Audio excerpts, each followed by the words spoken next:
یہ کتنی بڑی محرومی کی بات ہے کہ ہم میں بھی وہی چیزیں آ گئیں چند دنوں کے لیے، 12 ربیع الاول، شب معراج، اور یہ جھنڈی لگا دی اور لائٹیں سجا دی اور یہ کر دیا، اور سارا جو ہے ہمارا سب کچھ کیا ہو گیا، پورا ہو گیا۔ یہ دین منانے کا نہیں ہے، اپنے آپ کو بنانے کا ہے۔ سنت کہتے ہیں حضور سے محبت کرنا حضور علیہ الصلاۃ والسلام کی چاہت اور طریقے کے مطابق، اور بدعت کہتے ہیں کہ حضور سے محبت کرنا اپنے طریقے کے مطابق۔ اصل محبت تو یہ ہے کہ اپنی محبت اور چاہت کو حضور کی محبت اور چاہت پہ کیا کر دو، قربان کر دو۔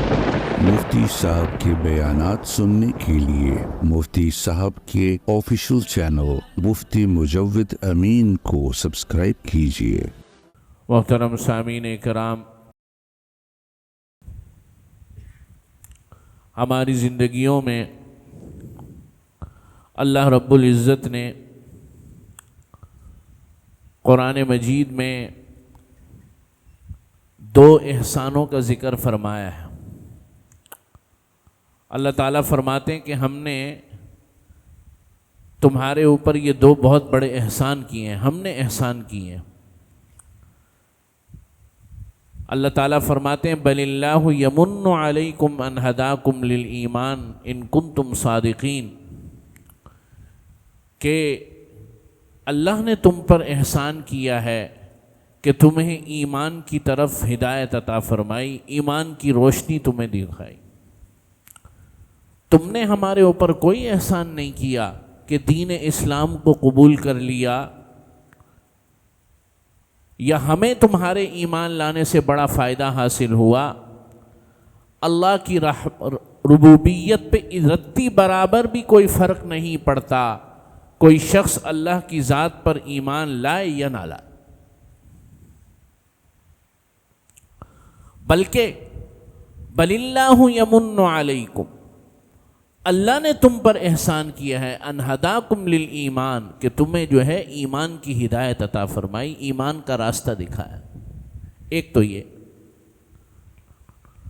دوسری جگہ حضور نے فرمایا کہ ہمارا تم پر دوسرا بڑا احسان یہ ہے کہ لقد من اللہ علی المؤمنین اذ بعث فیہم رسولا، کہ مومنوں پر اور مسلمانوں پر ہمارا ایک اور بڑا احسان یہ ہے، لقد من اللہ، اللہ نے احسان کیا، علی المؤمنین، مومنین پر، اذ بعث فیہم رسولا، کہ ہم نے ان کے درمیان ایسے رسول کو بھیجا، یتلو علیہم آیاتی، کہ وہ اس پاک ذات کی آیتیں تلاوت کر کے سناتا ہے، وَيُزَكِّيهِمْ، ان کے دلوں کا تزکیہ کرتا ہے، وَيُعَلِّمُهُمُ الْكِتَابَ، اور کتاب کی تعلیم دیتا ہے، یعنی قرآن مجید کی تعلیم دیتا ہے، شریعت کی تعلیم دیتا ہے، وَيُعَلِّمُهُمُ الْكِتَابَ وَالْحِكْمَةَ، کتاب اور حکمت کی تعلیم دیتا ہے۔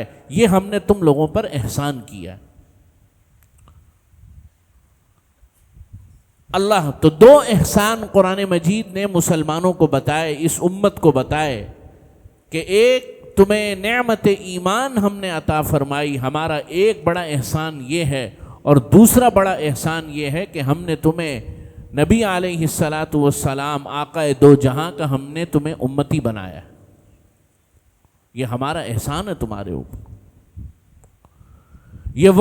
بلکہ یہ دوسرا احسان تو ایسا احسان ہے، حضور کا امتی ہونے کا احسان تو ایسا احسان ہے کہ حضور کے امتی ہونے کے لیے پچھلے نبیوں نے دعائیں کی ہیں، یا اللہ ہمیں آخری نبی کا ایک ادنا سا امتی بنا دینا، نبی نہ بنانا، امتی بنا دینا۔ اب اللہ کا یہ احسان ہمارے اوپر ہوا، اتنا عظیم الشان احسان ہوا کہ اللہ رب العزت نے اس ختم نبوت کی برکت سے خاتم النبیین حضرت محمد مصطفیٰ احمد مجتبیٰ صلی اللہ علیہ وسلم کی امت میں پیدا فرمایا۔ اب اس احسان کے کچھ تقاضے ہیں، اس لیے کہ اس کے بعد نبوت ختم، آخری امت، آخری کتاب اور آخری نبی کے آنے کے بعد زمانے کو اللہ تعالیٰ نے اپنے آخر حدوں تک لے جا رہے ہیں. یہ دنیا اور کائنات کا نظام اب آخری سانسوں کی طرف رواں دوا ہے. نبی علیہ الصلاۃ والسلام سے کسی نے پوچھا یا رسول اللہ قیامت کی نشانیاں کیا ہیں؟ فرمایا سب سے بڑی نشانی تو میں خود ہوں. میرا آ جانا یعنی کہ آخری نبی کا آ جانا، آخری کتاب کا آ جانا، آخری شریعت کا آ جانا، آخری امت کا آ جانا ہی سب سے بڑی قیامت کی نشانی ہے کہ اس کے بعد کوئی نبی نہیں، کوئی شریعت نہیں، کوئی کتاب نہیں. اس کے بعد بس اللہ تعالیٰ اس کائنات اور دنیا کے نظام کو سمیٹ دیں گے، لپیٹ دیں گے.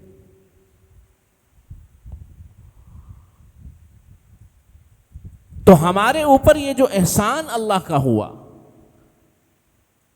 اس احسان کے کچھ تقاضے ہیں، اور احسان کرنے والے کا احسان مند ہونا چاہیے نہیں ہونا چاہیے؟ جی ہونا چاہیے نا. فرمایا کہ آپ علیہ الصلاۃ والسلام ہی کی حدیث ہے من لم یشکر الناس لم یشکر اللہ. جو لوگوں کا شکر گزار نہ بنا وہ اللہ کا بھی شکر گزار نہیں بنا. چاہے جائے کہ وہ آقا علیہ الصلاۃ والسلام کا شکر گزار بنتا یا اللہ کا شکر گزار بنے. تو بات یہ ہے کہ ہم یہ شکر گزاری کیسے کریں، ہم یہ احسان مندی کیسے کریں.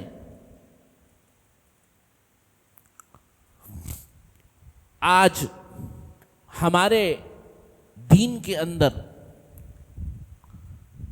ایک بہت بڑی چیز جو کہ بنی اسرائیل میں تھی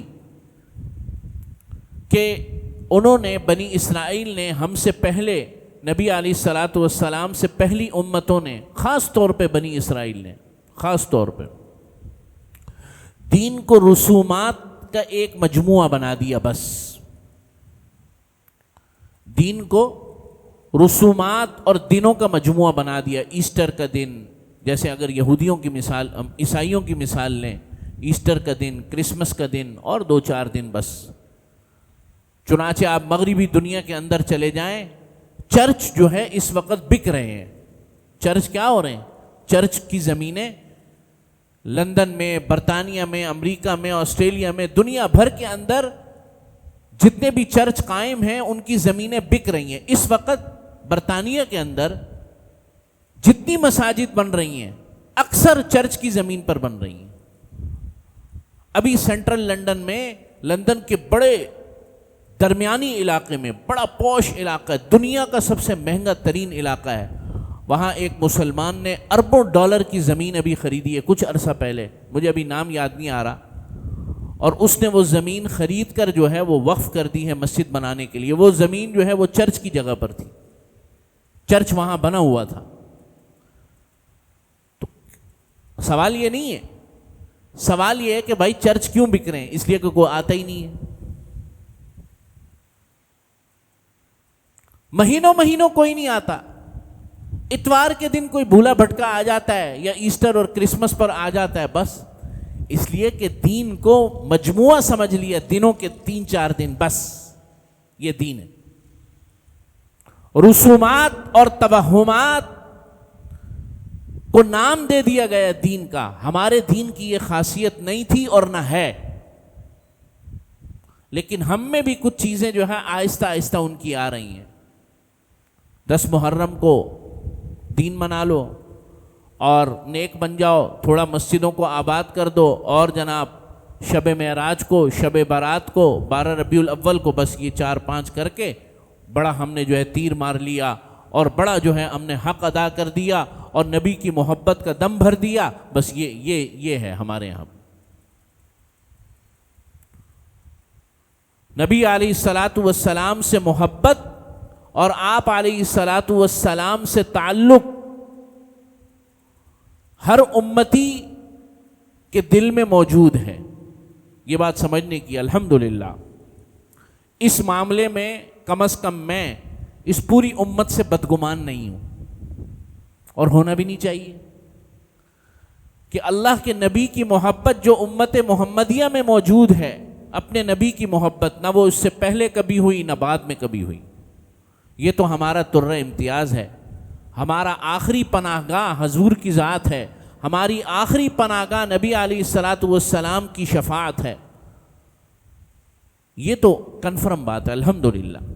لیکن ہمارے دوست اور ہمارے مسلمان بھائی عمل کے اندر غلطی کر جاتے ہیں, بہک جاتے ہیں, اور یہی عمل کے اندر غلطی بسا اوقات وہ دوسری چیزوں کی طرف, بدعات کی طرف, توہمات کی طرف, رسومات کی طرف لے جاتی ہے. لیکن وہ کر اپنی دل کی سچائی سے رہا ہوتا ہے, دل کے اندر کھوٹ نہیں ہوتا. میرا تو یہ ایمان اور یقین ہے. کر رہا محبت میں ہوتا ہے, اور یہی سنت اور بدعت کا فرق ہے. دیکھو, سنت کہتے ہیں حضور سے محبت کرنا حضور کے طریقے کے مطابق. حضور سے محبت کرنا حضور علیہ الصلاۃ والسلام کی چاہت اور طریقے کے مطابق. اور بدعت کہتے ہیں کہ حضور سے محبت کرنا اپنے طریقے کے مطابق, اپنی چاہت کے مطابق. تو بھائی دین میں ہماری چاہت تو ہے ہی نہیں.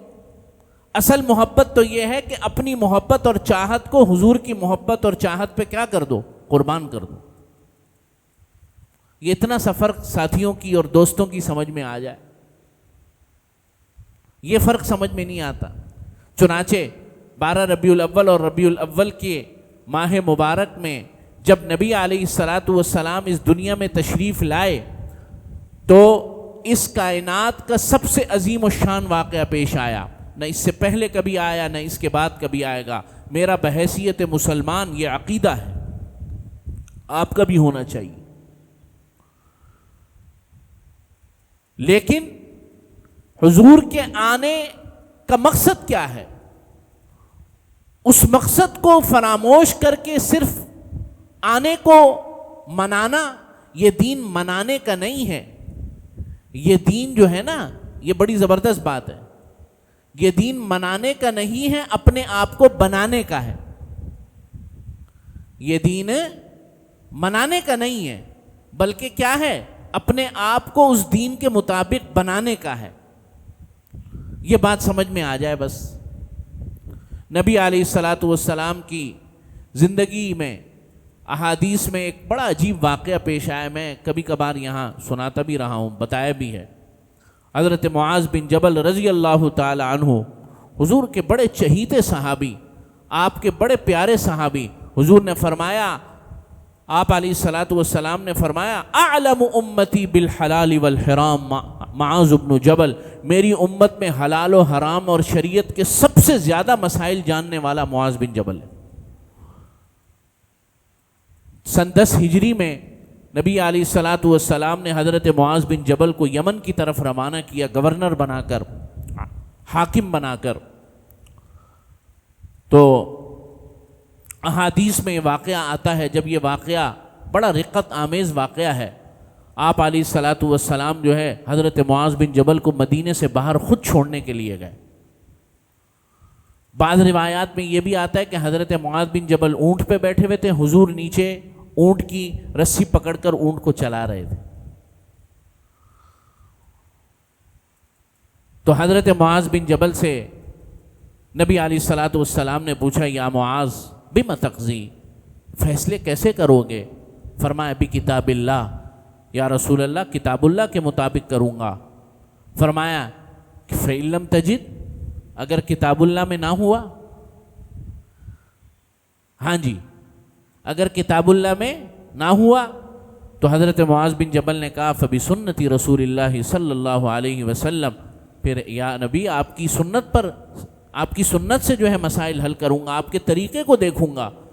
حضور نے فرمایا, فَإِن لَمْ تَجِدْ, اگر وہ بھی نہ ملا تو فرمایا, اجتہد برأیی ولا آلو, کہ میں اپنی رائے پر عمل کروں گا, اپنی رائے میں اجتہاد کروں گا, ولا آلو, اور کوئی کوتاہی نہیں کروں گا اس کے اندر, پوری نیک نیتی کے ساتھ سوچوں گا, سوچ و بچار کروں گا, اجتہاد کروں گا, اور کوئی کوتاہی نہیں کروں گا. تو نبی علیہ الصلاۃ والسلام نے فرمایا, الحمدللہ الذی وفق الرسول, تمام تعریفیں اللہ کے لیے ہیں جس نے ایسے نوجوان کے ذریعے، ایسے امتی کے ذریعے میرے جیسے رسول کی مدد فرمائی. یعنی حضور علیہ الصلاۃ والسلام یہ جواب سن کر خوش ہو گئے. پھر حضور نے فرمایا یا معاذ، اے معاذ، عسا اللہ تلقانی بعد عامی ھذا، کہ پتہ نہیں کہ تم اگلے سال یہاں پہ اس سال کے بعد آؤ اور پتہ نہیں میری اور تمہاری ملاقات ہو یا نہ ہو. اور پھر فرمایا وَلَعَلَّكَ أَن تَمُرَّ بِمَسْجِدِي هَذَا وَقَبْرِي، اور شاید جو ہے تم میری مسجد سے اور میری قبر سے تمہارا گزر ہو. تو حضرت معاذ بن جبل زار و قطار رونے لگے. آپ علیہ الصلاۃ والسلام نے جب دیکھا کہ معاذ بن جبل بہت زیادہ اداس ہو گئے ہیں کہ اب میری شاید نبی سے کبھی ملاقات نہیں ہوگی، تو نبی علیہ الصلاۃ والسلام نے پھر تسلی کے لیے کچھ اور الفاظ کہے. آپ صلی اللہ علیہ وسلم نے فرمایا اے معاذ، میری محبت اور میرے سے قریب ہونے کا سب سے بڑا ذریعہ میری سنت اور میرے طریقے پر عمل کرنا ہے. جو شخص میرے طریقے پر جتنا عمل کرے گا وہ میرا اتنا زیادہ قریب ہوگا، اور جو شخص میرے روزے کے پاس کھڑا ہوگا اور میرے طریقے پر عمل نہیں کرے گا وہ مجھ سے قریب نہیں. یہ نہیں فرمایا، یہ بعد والا جملہ میں نے اپنی طرف سے اضافہ کیا ہے، وہ جملہ پہلے والا ہے کہ اے معاذ، میری قربت ہر وہ شخص جو میرے اس طریقے پر عمل کرے گا، میری سنت پر عمل کرے گا، وہ میرے سب سے زیادہ قریب ہوگا. یہ تو حضور نے فرمایا، لیکن اس کا مفہوم مخالف کیا ہے کہ جو شخص میرے سے جتنا ہی قریب کیوں نہ ہو، میری محبت کا جتنا ہی دم کیوں نہ بھرتا ہو، لیکن میرے طریقے پر وہ عمل نہیں کرے گا تو مجھ سے قریب نہیں. یہ بات سمجھ میں آ جائے تو اس امت نے اللہ کے نبی کے طریقے کو چھوڑ دیا. تعظیم آج بھی دلوں میں ہے، یہ میں مانتا ہوں، اور یہ بھی ہمارے لیے بہت بڑا سرمایہ ہے کہ نہیں؟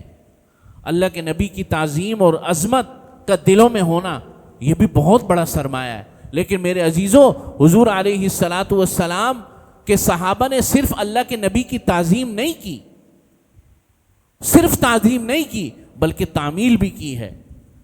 اللہ کے نبی کے آنکھوں کے اشاروں کو بھی سمجھا ہے. چیا جائے کہ اللہ کے نبی کی بات اور اللہ کے نبی کے حکم کو نہ مانا ہو. اللہ کے نبی کے آنکھوں کے اشاروں کو بھی سمجھا ہے، اللہ کے نبی کے جذبات کو بھی سمجھا ہے، اللہ کے نبی کے چہرے کے تاثرات سے بھی حضور نے جو ہے، حضور کے صحابہ نے جو ہے اس پر عمل کیا ہے. چہرے کے تاثرات کو پڑھا ہے کہ ابھی ہم نے یہ بات کی، حضور کا چہرہ متغیر ہو رہا ہے، فوراً بات کو بند کر دیا. آپ علیہ الصلاۃ والسلام غزوہ حنین میں موجود تھے. آپ علیہ الصلاۃ والسلام غزوہ حنین ہو گیا، حضور جو ہے مال غنیمت کو تقسیم فرما رہے تھے، تو کچھ نوجوان آ گئے، نئے نئے مسلمان ہوئے تھے، تو انہوں نے حضور کو آ کر کہا کہ یا نبی، یا محمد، انصاف سے کام کیجیے. کیا کہیے؟ انصاف کیجیے، یعنی مال کی تقسیم کرنے میں انصاف کیجیے. حضور علیہ الصلاۃ والسلام کا چہرہ غصے سے متغیر ہو گیا، لال ہو گیا، لیکن حضور نے کچھ کہا نہیں. حضرت عمر رضی اللہ تعالیٰ عنہ نے دیکھ لیا. حضرت عمر رضی اللہ تعالیٰ عنہ نے تلوار نکالی، فرمایا بدبخت محمد اور پیغمبر بھی انصاف نہیں کریں گے، ابھی میں تیری گردن اتارتا ہوں. آپ علیہ الصلاۃ والسلام نے روک دیا. حضور نے کیا کر دیا؟ روک دیا کہ نہیں. حضور نے برداشت کر گئے، پی گئے اس کو. یعنی حضور کے تاثرات کو، حضور کے چہرے کو بھی صحابہ پڑھتے تھے کہ یہ بات اب ناگوار گزری ہے، تو جو بات حضور نے ارشاد فرمائی ہو، جو حکم دیا ہو، اسے کیسے عمل نہیں کریں گے؟ بس یہی بات ہے کہ آج کے مسلمان میں اللہ کا شکر ہے، اللہ کا بڑا کرم ہے. میں بار بار کہہ رہا ہوں، اس کے دل میں اپنے نبی کی تعظیم آج بھی زندہ ہے. لیکن صرف تعظیم سے کام نہیں چلے گا نا، تعظیم سے صرف کام نہیں چلے گا. مکہ مدینہ منورہ میں شراب کی حرمت نازل ہوئی. اب یہ وہ وقت ہے، عرب تو شراب کے انتہائی شدید عادی تھے.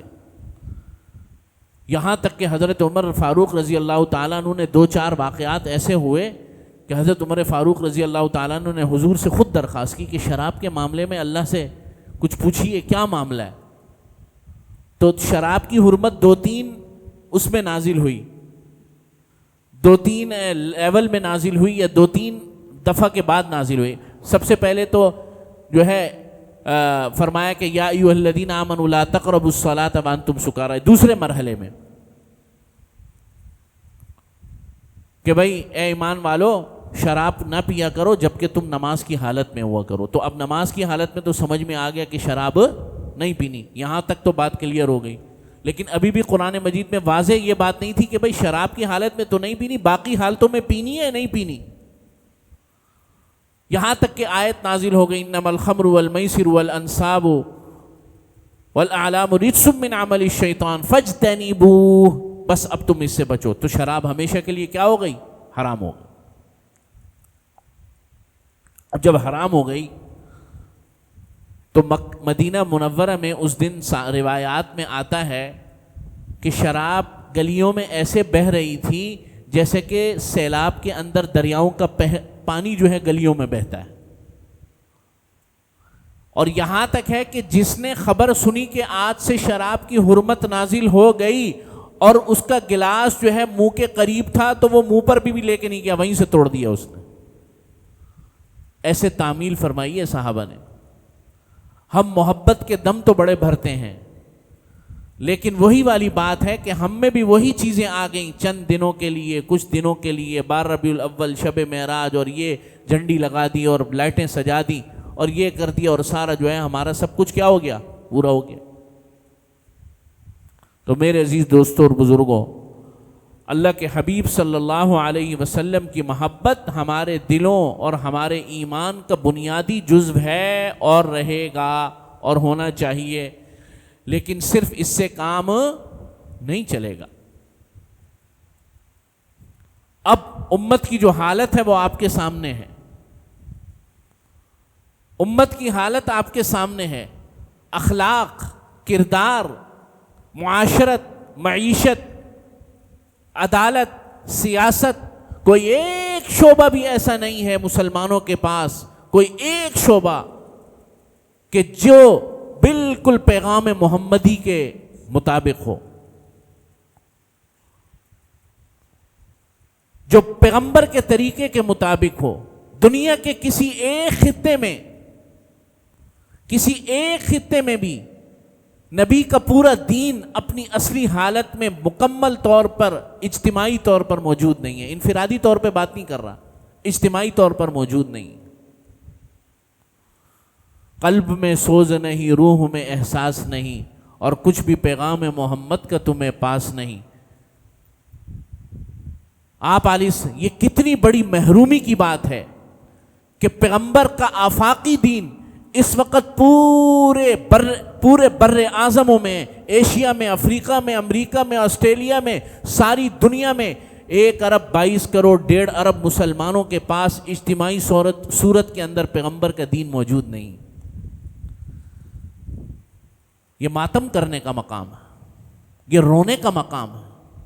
تجارت میں دین نہیں، معاشرت میں دین نہیں، ہماری فیملیوں میں دین نہیں، ہمارے رشتوں میں دین نہیں، ہماری شادیوں میں دین نہیں، ہمارے کاروبار میں دین نہیں، ہمارے زندگی کا کوئی شعبہ ایسا نہیں ہے جہاں دین مکمل طور پہ موجود ہو. ہماری سیاست میں دین نہیں، ہماری عدالتوں میں دین نہیں، ہمارے جو ہے دفاتر میں دین نہیں، ہمارے تمام کے تمام روزمرہ کے امور صبح سے لے کر شام تک بس ہم نے دین سمجھا ہے کہ بھائی جو شخص 5 وقتہ نماز میں مسجد میں آ گیا یہ دین ہے. بس مکمل دین یہاں سمٹ گیا. اس پر غور کرنے کی ضرورت ہے. دین کے احیاء کی ضرورت ہے. پیغمبر کے دین کو، پیغمبر کے طریقے کو ہر چیز میں لانے کی ضرورت ہے. ضرورت ہے کہ نہیں ہے؟ آج سے آپ 12 ربیع الاول یا 9 ربیع الاول یا کوئی اور دن ہو، پیغمبر کی محبت ہر وقت دل میں جاں گزین ہونی چاہیے. اور اس کا تقاضا یہ ہر ایک شخص کا جو شعبہ ہے وہ اس شعبے کے اندر دین کو زندہ کرے. اللہ سے دعا ہے توفیق عمل نصیب.